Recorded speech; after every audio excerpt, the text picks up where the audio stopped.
And it is another Wednesday evening, 8 o'clock, actually a couple minutes after 8. I was finishing up with my dinner routine for the family. So hope you guys had a great evening and a great manja. We had lasagna that I had built a couple of days ago and put it into the freezer. It seems like it's always better after you bake it, freeze it, and then redo it. And how are you this evening, Devin? Good to see you.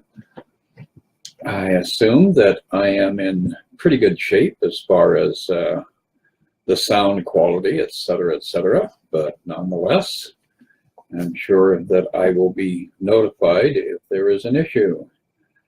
And I am back with the book, A Course in Miracles. I love the book. And if you haven't picked up a copy of the book, I really urge you to consider going to the source, which is A Course in Miracles website, and acquire it through them and keep the work going, keep the funds flowing, so that we can continue to publish this book in literally thousands of different forms and formats and in various languages, and distribute it all over the world. It is part of this awakening consciousness. For those of you who do not have a copy, you can find it online in totality. There are a couple of different websites where you can read the entire course. So give it a spin, because it is life-altering. And if you haven't been exposed to the course, I would say that now is the time. We are on the verge of a social, political, psychological, spiritual revolution. And I do have a website, which is at themiraclewithin.org. And it's all one word. And you can go there and get some insights as to what the content of the book is all about and what the basic tone is. It is a book that is really a tool of psychology as well as spirituality, because we're dealing with the mind. The mind is creating everything that we are experiencing, and that's why we want to learn how to control our mind, not let it just run rapidly across hill and dale, because all of those meaningless thoughts that you're having are generating a meaningless world for you to experience. And that's a quote that you'll find in A Course in Miracles. Anyway, what we're going to do is we will start off with the lesson that you would be on today, lesson 108. So if you are doing the daily lessons, this is a really insightful lesson, because it reinforces our ideas about who we are and the effect that we have on the world around us. It is a direct illumination, I guess you could say, as to the nature of duality. And today's lesson reads, "To give and to receive are one in truth." And that's kind of an interesting idea, because we are so conditioned to believe that if we give something away, then we are diminished and the other person is expanded. And the Course tells us that this is not so at all. And this is really the foundation of a lot of our ills in this world, is that belief that I have to go out and kill something and eat it, and scrabble in the mud pit and grab something that is shiny, and the shekels, the pieces of gold, and I have to protect what is mine.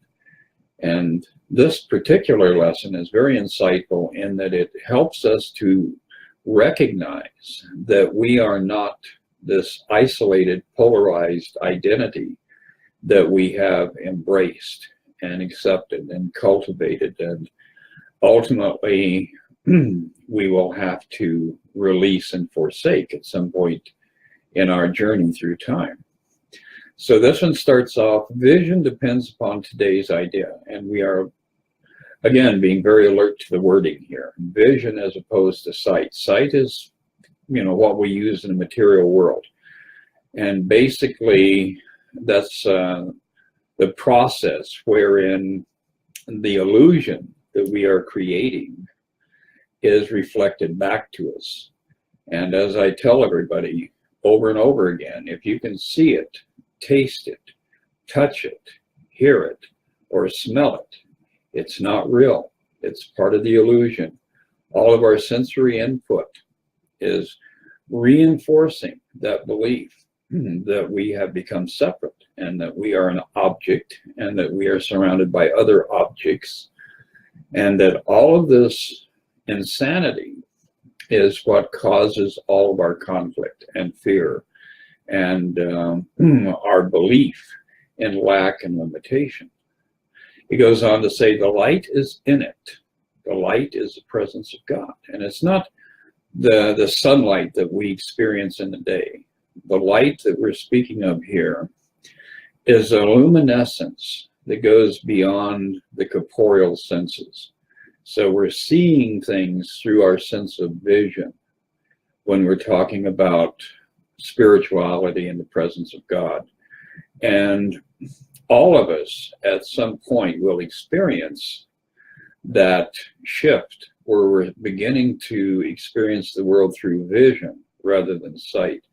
And in that process of vision, you'll begin to see this presence of light in density, in the things that are around you and the objects that are around you. So we're really working on these ideas of duality and trying to step away from this constant balancing act and, this one coin that has two sides. Says, for it reconciles all seeming opposites. And what is light except the resolution, born of peace, of all your conflicts and mistaken thoughts into one concept, which is wholly true. So we're getting away from, again, that idea that there are multiple options in reality. In true reality, there is only God and nothing else. You don't have to pardon Loki. He's having a fit. Somebody evidently came through the gate, and that's our 110-pound German Shepherd, who is can be a real terrorist. Anyway, even that one will disappear. So the one concept that we eventually arrive at of reality and of truth will dissolve away. It will eventually disappear, because the thought behind it will appear instead to take its place. And the thought is creation. The thought is what God created, not what man has created. And now you are at peace forever, for the dream is over then. True light that makes true vision possible is not the light the body eyes behold. It is a state of mind that has become so unified that darkness cannot be perceived at all. And when we're talking about being unified, we're talking about that union with God, that divine union, which is the true self. If you go back and you look at the lessons that we've been looking at and this journey that we've been on, it's becoming very, very clear over the course of these discussions that there is God and nothing else but God. So when God created, God just merely replicated itself, and that's who we are. We are one of an infinite number of selves that God has created in his own image and likeness. And that's, again, the expansion of our awareness that is a necessary next step for all of us. And that God doesn't deal with limited concepts. God is not like this automobile plant over in Detroit. And God doesn't put out an addition of 2,000 people or 2,000 children a year, that sort of thing. God thinks in terms of eternity, eternality, and has no limitations as far as the idea of creation. So God's creation is infinite in nature. So when we're thinking about, the idea of a universe populated with a specific number of souls, then we're falling into that delusional thinking pattern that can be associated with, again, those limited concepts of beginnings and endings. And that's what this world is. It has a beginning, it will eventually have an ending, and that is literally antithetical to the form of creation that God presents to us, because God is infinite, without barriers, without limitations. So think about that, because that's what your creativity is based on also.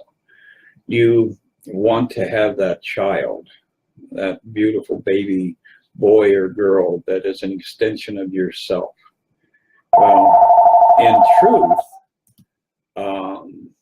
we are expanded by expressing ourselves in the same form that God expressed itself. That form is creativity. And when God creates without limitation, and so do we. And that's our natural state. We've forgotten that state, but that's who we naturally are. We are sharing love in all directions at all times. Okay, it says, this is the light that shows no opposites, and vision, being healed, has power to heal. So when you're using vision and you're looking at somebody else, you're looking beyond that physical form that we associate with other people. One of the things that goes on is that in the earthly form, when we're using sight, we look at a person and we're seeing, oh, gee, they're crippled, or, oh, they've got a rash, or, oh, they've got this or that deformity. And it just goes on and on and on. And we're seeing a crippled creation around us because we're perceiving it through that lowest level of experience, and that is the level of the senses. So what we're being conditioned for with these lessons is to be able to see beyond people's limitations. People accept their lameness, their sickness, their old age, their, all of these limited capacities that vision calls upon us to see beyond. And in that process of seeing beyond that, we do have a healing effect on everybody that we interact with. Now, that may not be immediately visible in the timeline that we're on, but nonetheless, this is a situation that gives us an opportunity to see perfection in those around us, and to ask to be able to see that perfection that is inherent in their creation and who they truly are. And that eventually will lift them up. So that's the purpose of what we're doing here. We're learning how to heal the world by discounting the dysfunction in the world, by discounting our belief that, oh, this poor soul, doesn't have any arms or legs, and how can you exist like that? And somebody else is blind, and somebody else is deaf. And see, we're moving ourselves step by step away from perceiving people as physical bodies. Because what is a physical body? It's a death trap. And if you're looking at somebody and seeing them and relating to them strictly on the physical level, you're putting them in a tomb. You're literally condemning them to death. And that sounds pretty harsh and pretty scary, but the truth is, that is the way the ego operates, because the ego is an attempt to create death where there is infinite life. And that's the thing that the ego can never actually resolve is the fact that all of us, everybody on this planet, everybody who has ever been and whoever will be, is a reflection of God. They are a reflection of perfection. They are a reflection of eternality. So when we're looking around, what we want to stop doing is seeing people and start opening ourselves up to having the Holy Spirit within us reveal them to us through this process of vision. And we see the truth and the light in who they actually are. So this is a very, very profound commitment that we begin to take on as we start to advance in A Course in Miracles. We're not just fumbling around and trying to get rich and trying to get, healed and trying to get laid. I mean, all those things are diversions that the ego presents to us so that we're off on an adventure trying to track these things down. The truth is, in fact, that we have this opportunity presented to us to see ourselves healed and to see the world healed by seeing the truth of who we are and who everybody else is.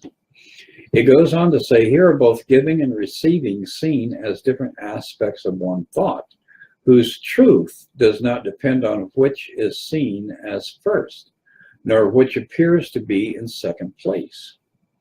Here it is understood that both occur together, that the thought remains complete.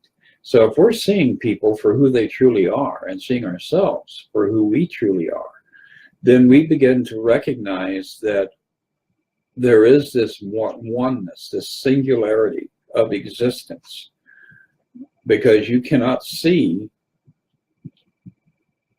the spirit within another without witnessing it in yourself. Conversely, the more you are opposed to see the presence of spirit in Donald Trump or Hillary Clinton or whoever it is that you don't like, that you have a grudge against, if you're blocking seeing the truth of who they actually are as creations of God, then you are unable to see the truth within yourself. And that goes right along with that idea, to give and to receive are one, because there's only one of us here in truth. We may be appearing in infinite form and fashion, but it is all one life, and that one life is God in expression.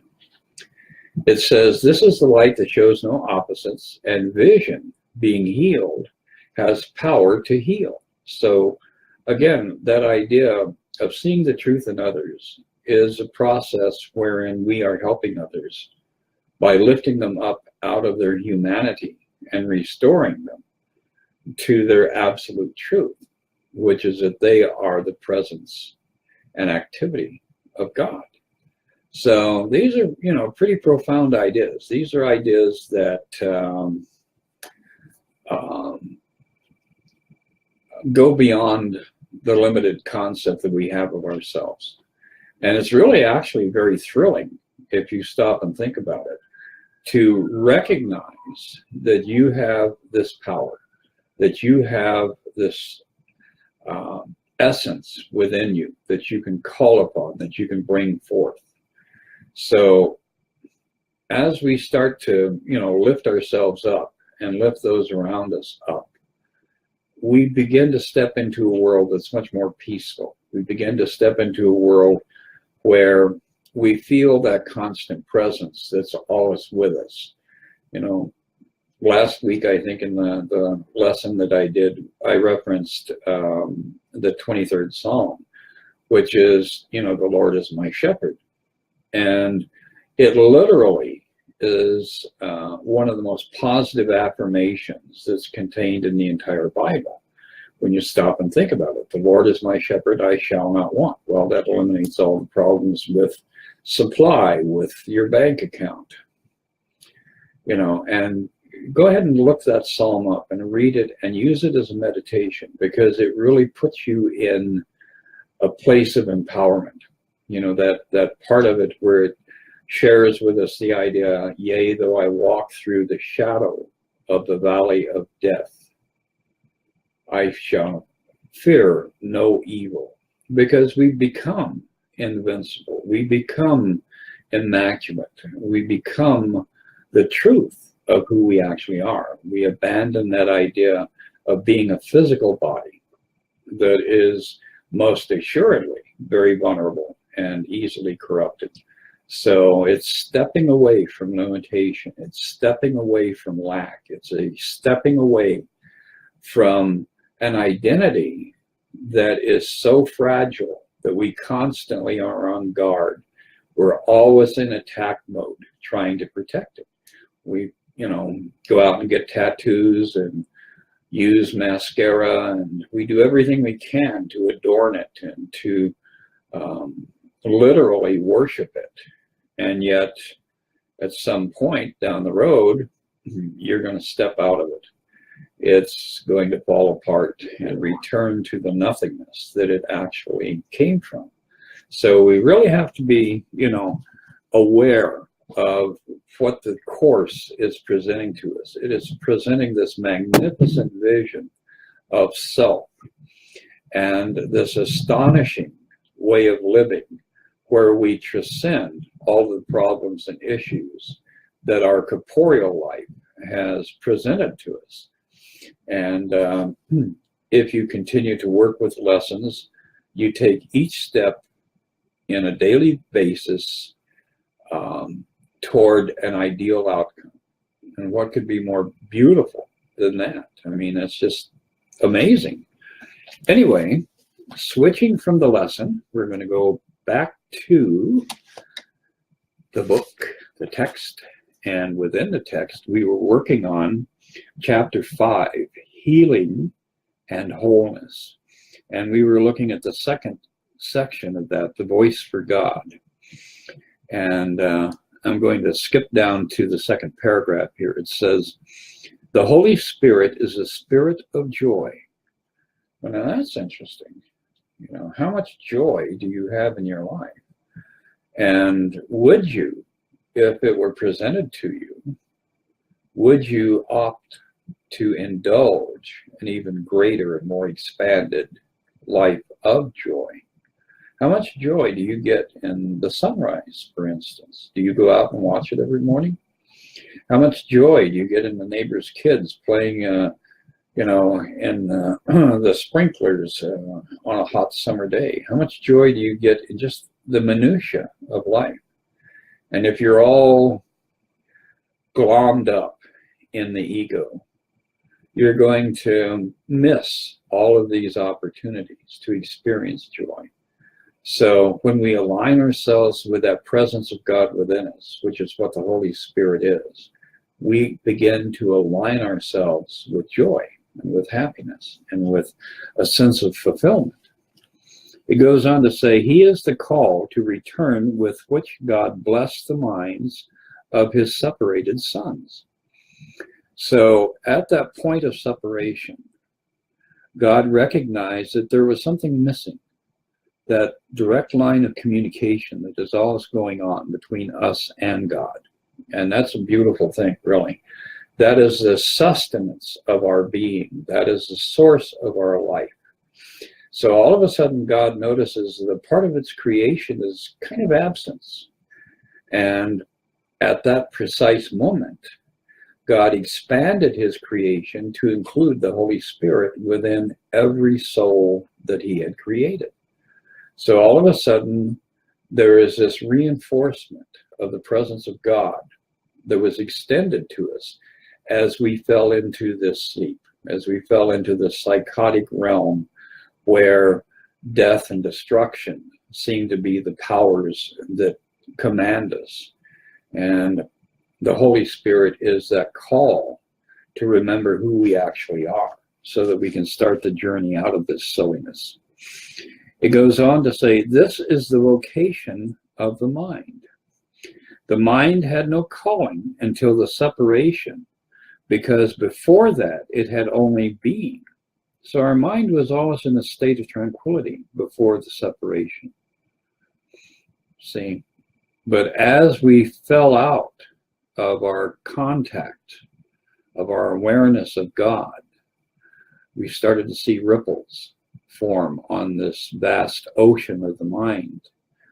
And the Holy Spirit was sent into the situation to try to restore tranquility, to get the seas to calm back down again. And that's the power that God has presented to us so that we can reclaim control over the mind. You know, if you really pay attention to what's going through your mind 24 hours a day, because even when you're sleeping, you're dreaming, your mind is always working. It's causing your heart to function, it's causing your lungs to function, it's, you know, doing all of these different processes that are going on within your body. And within that, there is always this agitation. There is always this discomfort. See, and so we call upon the Holy Spirit to help us calm the mind down so that the world we're inhabiting is no longer filled with all of this disgruntled and frustrated energy that the mind is producing. So it goes on to say the mind had no calling until the separation, because before that it had only been and would not have understood the call to right thinking. So in other words, we had to experience wrong thinking in order for this process to be initiated, where we're being called upon to go back to a state of right thinking. So it's all what we're feeding our mind. You know, if you're out there in public and you're looking around and you're in Walmart and, you know, thinking, my God, where did these people come from? Look at that idiot over there, and look at that fat slob down there, and yada, yada, yada. All of these critical thoughts, all of these attacks on the people around us and on conditions around us are generating an experience for us. So the more we see the lack of God in those around us, the more we experience that ourselves. And the Holy Spirit is ever vigilant. All we have to do is call upon that presence, and it will come into your mind and help you calm all of this disturbance that is creating the chaos in your existence. The principle of atonement and the separation began at the same time. So the minute we imagined ourselves to be separate, God created a process called the atonement, which restores us back to who we truly are. And this is, you know, these things are not real difficult to comprehend. I mean, all you have to do is just stop and think about the world around you and be willing to take ownership for the fact that the world around you is something you have created. And that leads you to the next huge step. And this is, I think, one of the most joyful parts of this journey back, which is that you release the belief that you are a victim. You begin to recognize, oh, I created, either consciously or unconsciously, every circumstance in my existence. And now I have the tools and the opportunity to disassemble this creation that I had put together to convince myself that I am limited, that I am going to die, that I have bad health, that I have a lack of funds. I mean, it just goes on and on and on. Everything that your ego has told you about who you are is a lie. And the Holy Spirit will walk with you on a path of confronting these lies and laying them aside. So the only thing that can happen as you get deeper and deeper into A Course in Miracles is that your life will get better. Your sense of who you are will be refined. And at some point, you will rise up out of your inertia and rise up out of your ennui, your detachment from life, your disassociation from peace and happiness and joy. So these are all very powerful concepts, easily comprehended, but you have to be willing to confront the resistance that your ego is going to present to you in basically living this journey back to wholeness and back to freedom. So when the ego was made, God placed in the mind the call to joy, and that's the Holy Spirit. This is why you must choose to hear one of two voices within you. One you made yourself, and that one is not of God. And that one is the critical voice. Whenever you find yourself in a state of attack, whenever you find yourself diminishing those around you, whenever you find yourself unhappy with your circumstances, you are listening to the voice of the ego. And that is a disaster, because the more you embrace that, the more rapidly your sense of joy and peace will unravel. So we have to be vigilant. We have to be on top of things at all times. But the other is given you by God, who asks you only to listen to the voice that calls you back to where you were before and will be again. And that's the beauty, again, of the Course, is that we are given the assurance that we can't be lost. We can't be defiled. We can't be killed. You know, death is not an option. That was one of the conditions that God instilled when God created us. We will not die. We can have stupid dreams as long as we want to, because we do have free will. But at some point, this is going to become tiresome and meaningless and nonsensical. So I would recommend you get out there and do a little soul searching. Pick up a copy of the Course. If that's too dense for you, if you feel like you can't get through it, there are a lot of alternatives that help you make your way into the Course in Miracles. So Gary Renard's book, The Disappearance in the Universe, is a great fun read. It's a real romp with a lot of Course-based imagery in it. And Joel Goldsmith's The Power, or The Thunder of Silence, is another very, very good book that gives you these principles and makes it a little bit easier in some ways to enter into it. The other thing is to just ask the Holy Spirit, okay, you're a part of me, Holy Spirit. I know you're in there. I'm going to try reading A Course in Miracles, and I want you to help me with this. And you will discover that the insights will come forth. You may get stuck at times. You may have to stop and rethink and rewind and, you know, go through a process of unraveling a lot of negative thinking. But nonetheless, you'll be on the way. You'll be on the journey. And, you know, it's like that old Cat Stevens song from back in the 70s. When you're out there on that road to life, you're on your way. The journey is ahead of you. And the outcome is assured. The outcome is re-entering the true light, not the sunlight. You know, we have different understandings of light, but once you start to attain vision, then you get a true sense of what the light actually is. And, you know, the light is life itself. The light is love itself. The light is joy itself. So anyway, don't forget my website, www.themiraclewithin.org. You can find all kinds of stuff there, and all of the video threads that I'm doing. And in 1 week, we'll reconvene. We'll look at the next lesson along the road here. And hopefully, if you paid even the slightest attention to the dialogue this evening, the next few days, you'll begin to see things very subtly get better. See, that's the joy of working with the Course, is that things change and life improves. the more we devote ourselves to this journey. So I will see you in 7 days. Get out, share the love, pass the love around, and be good to yourself. Love yourself.